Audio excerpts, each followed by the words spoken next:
সকাল ভিউয়ার্স, সকলে কেমন আছো? আশা করি দেশ বা দেশের বাইরে আমার সকল বন্ধুরা যারা আছো ঠাকুরের কৃপায় অনেক সুস্থ আছো। ঘড়ি কাটায় বাজে এখন 5:30, আর আমি মিঠু তোমাদের জন্য আবারও একটা নতুন ব্লগ নিয়ে হাজির হলাম। যদিও আজ শনিবারের সারাদিনের ব্লগটা তোমাদের সঙ্গে শেয়ার করব এবং ভালো এবং কিছু কিছু কথাও তোমাদের সঙ্গে শেয়ার করব এবং প্রচুর গল্প করব। চলো আগে আমি আমার পরিচয়টা দিয়ে দিই, আমি কোথায় থাকি। আমি মুর্শিদাবাদ জেলার বহরমপুর শহরের ছোট্ট একটি গ্রামের বাসিন্দা। আমি একজন গ্রামের গৃহবধূ এবং গ্রামের মেয়ে। সকালবেলায় উঠে স্বামীর জন্য করব ব্রেকফাস্ট। তো প্রতিদিন ব্রেকফাস্টে যেহেতু খেয়ে যায় না, যদিও রাত্রিবেলায় খাওয়া দাওয়াটা একটু কম হয়েছিল, তো সেই জন্যই বললাম সকালে একটু খাওয়া দাওয়া করে যাও।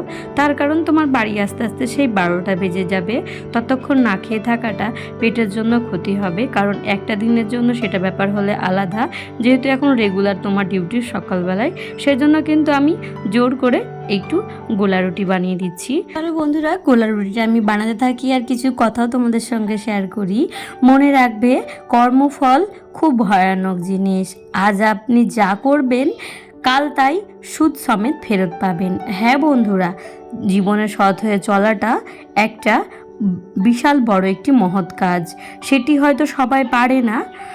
মানুষের এখন দুনিয়াতে শুধু মুখোশ পরাই হয়ে গেছে। মনের মধ্যে একরকম চলে আর সামনের থেকে দেখতে আরেক রকমের লাগে। তো যাই হোক, সবার সঙ্গে পাল্লা না দিয়ে নিজে সৎ হয়ে চললে কিন্তু তার বিচার ভগবান করবে। করলো দেখে তা দেখে লাভ নেই। মানুষ তো মানুষের ক্ষতিই চায়, কখনোই ভালো চায় না। তো নিজেরা যদি আমরা সৎ হয়ে চলি তাহলে কিন্তু তার বিচার এবং তার ফল কিন্তু ভগবানের কাছ থেকে স্বরূপ তোমরা পেয়ে যাবে। তো এই যে দেখো, তোমাদের দাদা ভাই খাওয়া দাওয়া করে কিন্তু ডিউটিতে বেরিয়ে গেছে। ঘড়ি কাটায় 6:10 মতো বাজে। আর এই যে মেয়ে কোনো রকম ঘুম ভাঙে না, বিছানা থেকে উঠতে চায় না। সকালবেলা একটু মা মেয়ে খুনসুটি করবো, তারপরে ওকে আদর করে উঠাবো, তারপরে এই যে মা লক্ষ্মী তারপরে আমার উঠবে। যেহেতু বাড়িতে কেউ থাকে না, আমি যেহেতু একলা এবং মেয়ে, আর হচ্ছে ও ঘুম থেকে উঠতে খুব লেট করে। আর ঘুম থেকে দেরি করে উঠলে কিন্তু যেহেতু বয়সটা বাড়ছে, সেই জন্য ওর অভ্যাসটা খারাপ হয়ে যাবে। সেই জন্য একটু খেলা করে এবং একটু আনন্দ দিয়ে ওকে ঘুম থেকে ওঠানোর চেষ্টা করি। যদিও সকালবেলায় বাচ্চাদের সঙ্গে এরকমভাবে একটু খেলা করলে কিন্তু তাদের মনটা অনেকটা ভালো হয়ে যায় এবং ভালোবাসাটাও অনেক বাড়ে। এই যে দেখো, চুপচুপ করে আমি কিন্তু ওর মাথার থেকে বালিশটাও সরিয়ে নিচ্ছি এবং ঘুম থেকে উঠানোর জন্য জোর করে কিন্তু কোলে করে নিয়ে একেবারে উঠে যাচ্ছি। এই যে দেখতে পাচ্ছ, আবারও ধপাস করে বসে যাচ্ছিল, কারণ একটু সুযোগ দিলে কিন্তু আবারও শুয়ে যেত। আর অনেকটা বেলা হয়ে গেলে একেবারে ভালো লাগে না, শরীরটা কিন্তু আরও ঝিমিয়ে পড়বে। সেই জন্য কিন্তু সকাল সকাল উঠিয়ে দিয়েছি। এখন ঘড়ি কাটায় ওই 6:15 মতো বাজে। এই যে বাইরেটা বসে একটু বাইরের ওয়েদারটা ওকে দেখাচ্ছি আর গল্প করছি, আর এই যে কথা বলছি ওর সঙ্গে। ও এখন কি করবে সেটা ওকে জিজ্ঞেস করছিলাম। তারপরে পড়াশোনার ব্যাপারেও জিজ্ঞেস করছিলাম যে কতগুলো কাজ রয়েছে। তো এইদিকে ওকে একটা বাহানা করে ফুল পাড়তে পাঠায়, জানো তো, নাইলে কিন্তু আমার সঙ্গ একেবারেই ছাড়ে না। যদিও বয়সটা অনেকটাই হয়েছে, দেখে মনে হচ্ছে গায়ে লম্বা হয়েছে, কিন্তু একেবারে মায়ের পেছু ছাড়ে না। তবে ওকে 2টো ঝুড়ি দিয়েছি, বলেছি ফুলগুলো কুড়িয়ে নিয়ে এসো। ও ফুল পাড়তে গেছে, তারই ফাঁকে আমি বিছানাপত্রগুলো সুন্দর করে গুছিয়ে নিচ্ছি। সকালবেলা ঘুম থেকে উঠে বিছানাগুলো সুন্দর করে গোছানো কিন্তু রোজকার কাজ। ফুল পাড়তে গিয়ে ফুল না নিয়ে খাঁচি সমেত নিয়ে বাড়ি চলে এসেছে। তার কারণ কি বলো তো, ওর নাকি ভালো লাগছে না আজকে ফুল পাড়তে। আর যেহেতু গাছ থেকে পাকা একটা আম পড়েছে, সেটা রাখতে এসেছে। তো আমি বললাম, সোনামণি একটু বিছানার চাদরটা ধরে দেবে, তাহলে কিন্তু আমার ভালো হবে। তো সোনামণি একটু বিছানার চাদরটা কিন্তু আমাকে ধরেও দিয়েছে। আর এইদিকে দেখো, দিদনও চলে এসেছে ওকে নিতে, বলছে চলো সোনামণি ফুল পাড়বে। তো ওর দিদন এসে ওকে নিয়ে গেল। তো যাই হোক, এদিকে কিন্তু আমি আমার সংসারের খুঁটিনাটি যে কাজগুলো থাকে সেগুলো কিন্তু করে নেব। আর এই যে কয়দিন আগে ফ্রিজের কাভারটা যেটা অর্ডার করেছিলাম মিশো থেকে, সেটাকে সেলাই করতে দিয়েছি। জানো তো, একেবারে সেলাইগুলো নর্মালি ছিল, ভালো ছিল না, খসে খসে যাচ্ছিলো, সেই জন্য সেলাই করতে দিয়েছি। আবার আসলে পরে পেতে দেবো। আর এই যে সুন্দর করে সকালবেলায় কিন্তু ডাস্টের কাজগুলো আমি করে নিচ্ছি। সকালবেলা যদি এই ধুলোবালির কাজগুলো না করে নিই, তাহলে কিন্তু এই দুপুরে এত গরম পড়েছে, একটুও কাজ করতে পারি না এবং সময় দিতে পারি না। সুন্দর করে ফ্রিজটাকে মুছে নিয়ে আমি কিন্তু চলে এসেছি রান্নাঘরে। সুন্দর করে রান্নাঘরটা ক্লিন করে নেব। সকালবেলায় বাসি ঘরদুয়ার পরিষ্কার পরিচ্ছন্ন করে একেবারে তারপরে সান্ধান করে রান্নাঘরে ঢুকবো। যেহেতু আজ শনিবারটা কিন্তু আমাদের নিরামিষ হয়, সেই জন্য রান্নাঘরের যাবতীয় এবং ঘরের সব কিছুই একেবারে ধোয়া পাগলা করে তারপরে রান্নাবান্না হবে। যাই হোক, এদিকে কিন্তু আমি ওই যে শোকেস, আলমারি এবং টিভিতে যে ধুলোগুলো পড়ে, যেহেতু আমাদের গ্রামে বাড়ি তো আশেপাশে জানালা দিয়ে যারা ঝাড় দেয় ধুলোবালিগুলো এসে ঢুকে যায়, তার কারণ সবসময় জানালাগুলো আমরা লাগিয়ে রাখতে পারি না। ঘরটা যেহেতু এমনিতেই গরমের দিন, আবার জানালাগুলো লাগিয়ে রাখলে কিন্তু একেবারে গরম হয়ে যাবে, সেই জন্য হাওয়া বাতাসের জন্য জানালাগুলো যখন খুলে রাখি। আর বিকেলে চারিপাশে সবাই যখন ঘর বারান্দাগুলো ঝাড় দেয় এবং উঠোনগুলো যখন ঝাড় দেয়, অনেক ডাস্ট মানে ধুলোগুলো গুঁড়ো একেবারে ধুলো এসে এসে পুরো ঘর বাড়িগুলো একদম সাদা সাদা হয়ে যায়। এই যে দেখতে পাচ্ছ, রেগুলার কাজটা করা হয় না, যদিও 1 সপ্তাহ 1.5 সপ্তাহ পর পর আমি এগুলোকে ক্লিন করে থাকি। আর যখন করি সবগুলো একসঙ্গেই করি, তাহলে আমার এক পাকেই হয়ে যায়। আর এই যে ফুলদানিগুলো কিন্তু মাকড়সাতে জাল বেঁধে দেয়, সেই জন্য একটা কাপড় দিয়ে সুন্দর করে ঝেড়ে মুছে আবারও রেখে দিলাম। আর আমাদের ঘরের জিনিসগুলো কিন্তু সবার কিন্তু এক একটা শখের জিনিস, আর শখের জিনিসগুলো শুধু কিনে রেখে দিলেই তো হবে না, সুন্দর করে যত্ন করাটাও কিন্তু নিজেদেরই কর্তব্য। আর জিনিস সুন্দর করে যত্ন করে রাখলে কিন্তু আরও বেশি দিন টেকে এবং অনেক সুন্দর লাগে। দেখতে পাচ্ছ, শোকেস, আলমারি, টিভি এবং যাবতীয় সব কিছু ঝাড়ার পর এখন বিছানার গদিটাও আমি কিন্তু ঝেড়ে নিলাম, টলটা। এবং এখন যেটা করব, যে সব কিছু ঝাড়ার পরে যে ডাস্টগুলো বেরিয়েছে সেগুলোই কিন্তু সকালবেলা একেবারে বাসি ঘরটাকে ঝাড়ু দিয়ে বের করে নেব। আর যতটুকু পারি, হাত যতদূর যায় ততদূর পর্যন্ত খাটের তলটাকে কিন্তু আমি পরিষ্কার পরিচ্ছন্ন করে ঝাড় দিই। ঘরে যেহেতু ছোট বাচ্চা রয়েছে, খাটের তলটা সবসময় পরিষ্কার পরিচ্ছন্ন রাখাটাই বেস্ট। চলো, এখন আমি ঘরটা সুন্দর করে কিন্তু ক্লিন করে বেরিয়ে গেলাম। এই যে দেখতে পাচ্ছ, তারপরে কিন্তু আমার বাকি কাজগুলোও কিন্তু করে নিতে হবে। শুধু একটা সংসারে ঝাড় দেওয়াই কিন্তু কাজ থাকে না, একটা মেয়ের সংসারে আরও অনেকগুলো কাজ থাকে এবং সবটা কিন্তু তোমাদের ক্যামেরার সামনে তুলে ধরতে পারি না, তবে যতটুকুই পারি ততটুকু তোমাদের সামনে তুলে ধরি। এদিকে কিন্তু ঘরদোরগুলো সুন্দর করে গুছানো হয়ে গেছে এবং ঝাড় দেওয়া হয়ে গেছে। ঘড়ির কাঁটায় বাজে প্রায় ওই 6:30 মতো। আর এখন আমার ঘরদোয়ারের কাজগুলো একেবারে কমপ্লিট হয়ে গেছে। ঘরদোয়ার গোছালে কত সুন্দর লাগে, তাই না দেখতে? তো চলো, একটা ঘরে সংসারে একা হাতে কাজ করতে গেলে কিন্তু একটু দেরি হবেই। আগে যখন বিয়ে হওয়ার আগে মা মেয়ে আমরা একসঙ্গে কাজ করতাম, জানো তো। মা বলতো, তুই উঠোনটা ঝাড় দে, আমি লেপে নিই, ঘর দরগুলো ঝাড় দিই, তাহলে তাড়াতাড়ি হয়ে যাবে।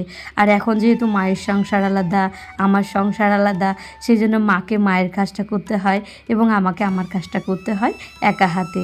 তখনকার দিনগুলো অনেক ভালো ছিল, আর এখনকার দিনগুলো সব কাজগুলো আমাকে একাই করতে হয়।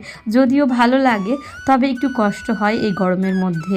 আমার মেয়েটা যখন বড় হবে, আমার ঘরের কাজগুলো মেয়েটা করতে পারবে, বাইরের কাজগুলো কিন্তু আমি করব, এরকমটাই কিন্তু ভেবে থাকি। আর এই যে দেখো, বাইরে থেকে ওই দিকটা উঠোনটা ঝাড় দিয়ে নিয়েছি, তারপরে এই দিকের উঠোনগুলোও কিন্তু ঝাড় দিয়ে নিয়েছি। তোমাদেরকে কিন্তু আগেও বলেছি যে আমাদের প্রায় ওই 5 কাঠা মতো উঠোন, তো সেই উঠোনটা যদি ঝাড় দিতে যাই তাহলে ব্লগটা কিন্তু অনেকটাই বড় হয়ে যাবে।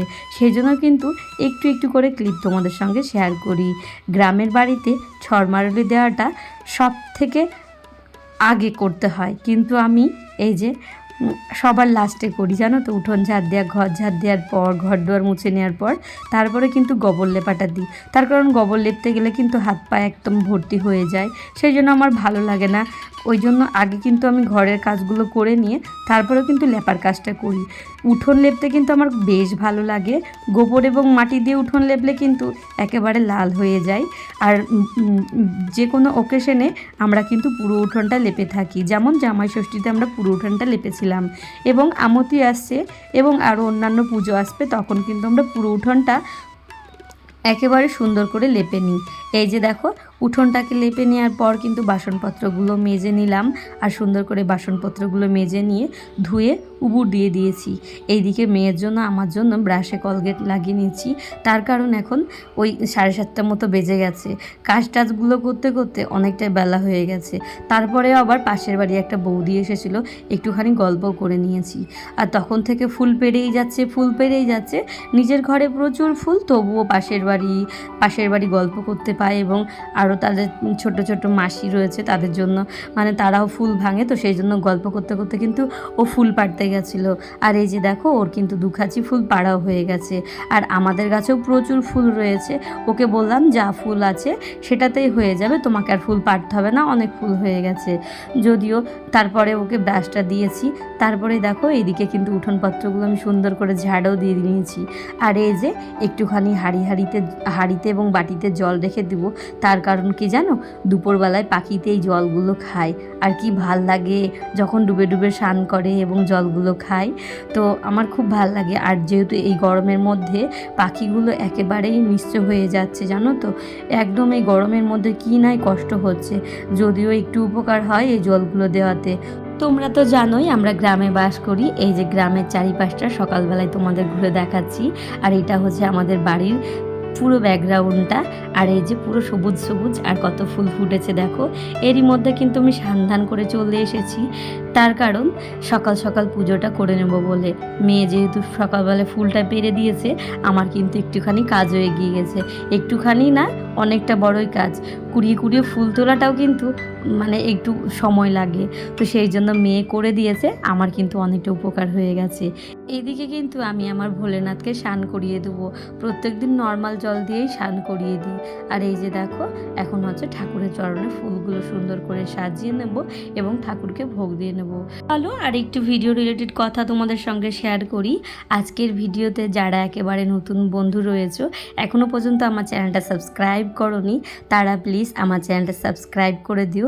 আর আমার ভিডিওটি ভালো লাগলে অবশ্যই লাইক কমেন্ট শেয়ার করে দিয়ে বন্ধুদের কাছে একটু ছোট্ট করে শেয়ার করে দেবে, তাহলে তোমাদের ভালোবাসা পেয়ে আমি কিন্তু অনেকটা দূর এগোতে পারবো।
তোমাদের ভালোবাসা কিন্তু আমার অত্যন্তই প্রয়োজন।